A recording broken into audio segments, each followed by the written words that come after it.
안녕하세요. 펜타클 선생입니다. 이번 입시막설은 우리 고3 학생들 이제 수능까지 이제 얼마 안 남았는데 이제 남아있는 멘탈을 잘 지킬 수 있도록 제가 좀 잔소리를 좀 하도록 하겠습니다. 멘탈이 중요합니다. 이제 이 시기부터는 매우 중요해요. 건강 멘탈. 지금 일단은 남아있는 대입 이벤트가 뭐가 있냐.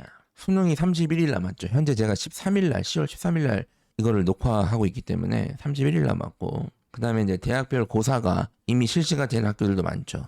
물론 뭐 나는 없는데요. 그러니까 뭐 내가 쓴 대학은 수능 전에 아무것도 없는 대학도 있겠죠. 근데 이제 수능 전에 뭘 하는 학생들도 꽤 많으니까 대학별 논술 면접이 수능 전에 또 수능 이후에 이렇게 집중이 되고 있고, 그 다음에 학생부 단계별 전형 1단계, 2단계 이렇게 전형을 하는 경우 보통 대부분 종합 전형인데, 이 경우도 1단계 발표를 수능 전에 하는 학교가 꽤 많습니다. 이거는 심지어 수능 직전에 하는 학교도 있어요. 이 생양아치입니다. 진짜 그러면 안 됩니다. 1단계 발표를 수능 며칠 전에 하는 거는 이거는 진짜 법으로 금지해야 됩니다. 진짜 이거는. 물론 저는 제가 늘 말씀드리지만, 좀 몇 번 말씀드렸지만, 대학별 고사든 뭐든 수능 이전에 어떠한 행위를 하는 것 자체를 저는 반대해야 된다고 봐요. 저는 하면 안 된다고 보는데, 특히 수능 직전에 그 1단계 합격 결과 발표하는 거, 심지어 뭐 최종 합격 결과 발표도 똑같아요. 이거는 정말 안 되는데, 어쨌든 뭐 많은 대학들이 그러고 있고, 그리고 수시 최종 합격도 수능 전후에 이렇게 발표를 하고, 그리고 내일 모의고사를 치죠. 이제 10월 모의고사, 공식적으로 마지막 모의고사를 이제 하루 앞두고 있다. 우선은 내일 치르는 10월 모의고사는 서울교육청이 출제를 합니다. 뭐 누가 출제를 하는 간에 일단은 그 모의고사 결과와 상관없이 수시 원서를 다 이미 지원을 했잖아요. 뭐 10월 모의고사 보고 수시 원서 바꿀 게 안 되잖아요. 그렇죠? 그리고 과목도 못 바꾸잖아요. 그렇죠. 그래서 사실은 뭐 10월 모의고사 이후에 대입 전략적인 어떤 뭔가 행위를 한다는 거는 이제 불가능하고요. 그 다음에 뭐 수능 한 달 남은 시점에서 10월 모의고사 치고, 아 오케이, 내가 이제부터 공부 열심히 해가지고 수능 잘 쳐야겠다, 이것도 사실은 현실적으로 거의 불가능에 가까운 거죠. 뭐 그게 되면 뭐 놀다가 한 달 전에 화이팅 하면 되니까. 그래서 그냥 10월 모의고사는 최대한 긍정적으로 생각하는 게 맞습니다. 뭐 잘 쳤다 그러면 오케이, 내가 잘 치려는가 보다. 못 쳤다, 아 그러면 아, 내가 수능날 잘 치려고 이번에 못 쳤나 보다, 액땜했구나, 뭐 이렇게 생각하시면 돼요 그냥. 그러니까 최대한 긍정적으로 넘어가시고, 그리고 물론 시험 모의고사는 좀 쉽게 출제하는 경향이 있습니다. 일반적으로. 그 다음에 이 대학별 고사, 수능 전후에 실시하는 대학별 고사, 특히 이 중에 수능 전에 실시하는 대학별 고사, 그게 뭐 논술이든 면접이든, 이게 논술 면접 같은 게 벌써 일주일 전부터 긴장을 합니다. 긴장을 해요.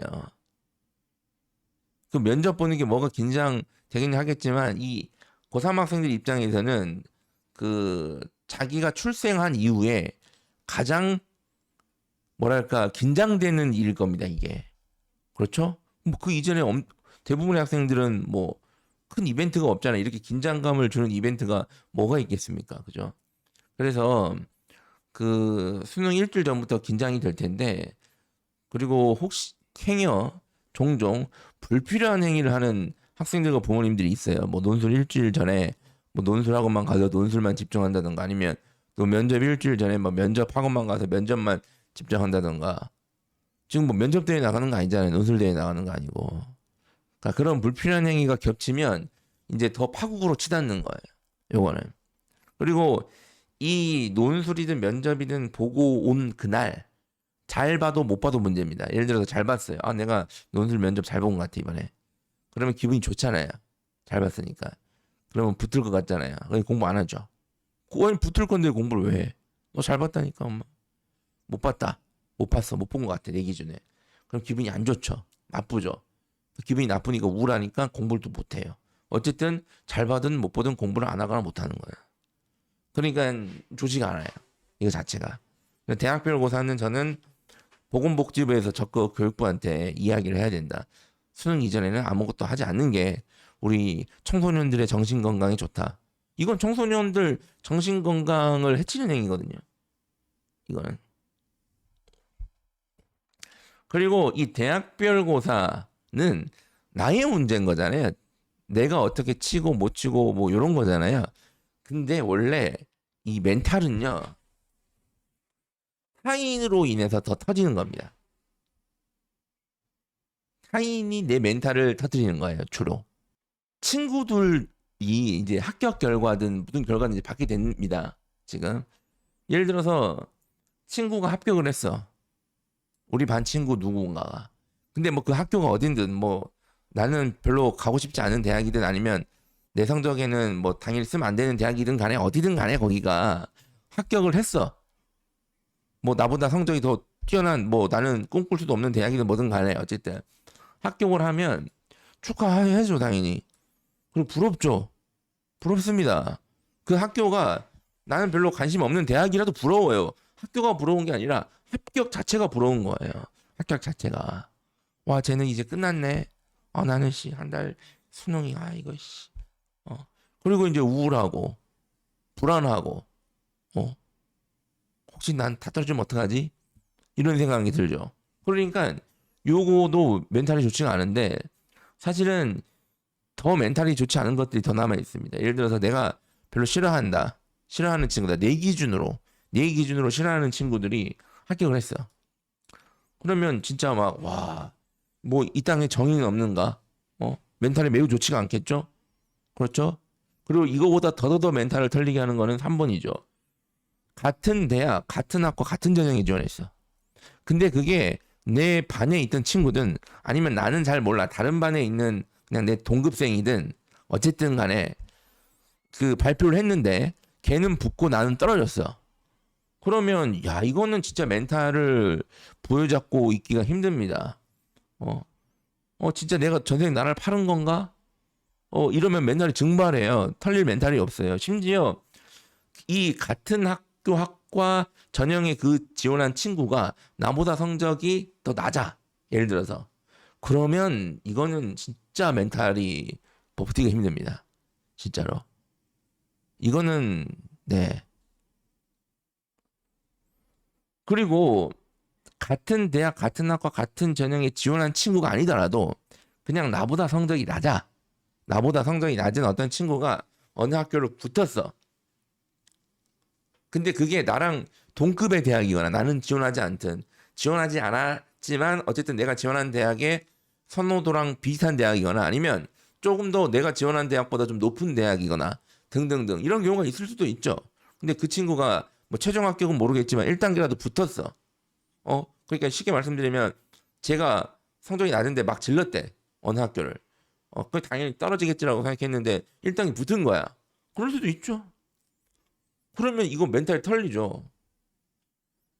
제가 최종 합격은 아니더라도 어쨌든 이거는 뭐 난 뭐 한 거지 나는 지금 뭐 막 별의별 생각이 다 하죠. 이럴 거 내가 뭐 학교 생활 이렇게 미친지 왜 했냐. 막 아씨 엄마는 왜씨 아씨 왜 그 컨설팅 했던 그 인간은 왜씨 뭐 아니지 왜 학교 담임 선생님은 학교 지랑 선생님은 아이씨 이건 대한민국에 문제가 있어. 대한민국 이거 없어져야 돼. 아이씨 이거 지구 이거 우주에서 이 지구랑 이거 없어져야 돼. 등등등. 오만 생각 다 듭니다. 그래서 이런 것들이 사실은 가장 멘탈에 좋지가 않아요. 남은 한 달 동안. 그러니까 이걸 어떻게 관리하느냐가 진짜 중요합니다. 중요해요. 물론 뭐 저 같은 성격도 있겠죠. 뭐 남이 뭐 붙든 말든 뭐 네. 근데 저라도 영향이 있을 것 같아요. 저 같은 성격이라도 심지어. 요거 같은 경우에는 영향이 있겠죠.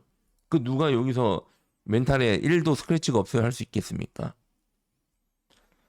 요즘에는 부모님들도 멘탈이 같이 증발하는 경우가 많아요. 이게 옛날 부모님들의 모습이 역할이 다르잖아요. 시대별로. 요즘 부모님들은 자녀분들과 매우 공감하고 친구같이 이렇게 지내는 경우도 많기 때문에 공감하는 부모님들 같은 경우에는 이 같이 공감하면 같이 멘탈이 털리는 거죠. 중심을 잡아줘야 되는데 이런 경우에는 중심이 아니라 더 털리는 거죠. 이제 더 털리는 거예요. 그래서 좀 팁 아닌 팁을 드리면 멘탈을 지켜야 뭐 역전을 한다는 게 아니라 있는 실력을 그래도 잘 발휘하고 입시를 끝낼 수 있다. 멘탈이 터지면 있는 실력이 발휘가 안 됩니다. 그게 멘탈이에요. 멘탈이 좋다고 해서 그 야구 좋아하시는 분들 아시겠지만 내가 멘탈이 좋다고 해서 내가 140km 던지는 투수가 멘탈이 좋아져서 160km 던질 일은 없어요. 그렇죠? 근데 150km 던지는 이런 투수가 멘탈이 안 좋잖아요. 150km는 던지는데 그걸 사람 머리에 던진다던가 5만 대 던진다던가 볼질한다던가 이래요. 그러니까 멘탈을 지켜야 본인이 가지고 있는 역량을 충분히 대입해서 활용하고 입시를 끝낼 수 있는 겁니다. 그래서 그냥 뭐 됐고 6개 중에 1개만 붙어도 된다. 이거를 항상 명심하세요. 그리고 사실이잖아요. 6개를 붙나 6개 중에 하나를 붙나 하나를 가는 겁니다. 대학은 어쨌든 6개 다 다닐 수 없잖아요. 6개 붙는다고 훈장 주는 거 아니잖아요. 그러니까 그리고 혹시 종교가 있다. 그게 기독교든 불교든 이슬람교든 그냥 기도해라. 이렇게 해서 멘탈을 지켜서 남은 입시까지 우리 고3 학생들 잘 본인 실력대로 마무리하시기를 바랍니다. 건강도 잘 챙기시고요. 감사합니다.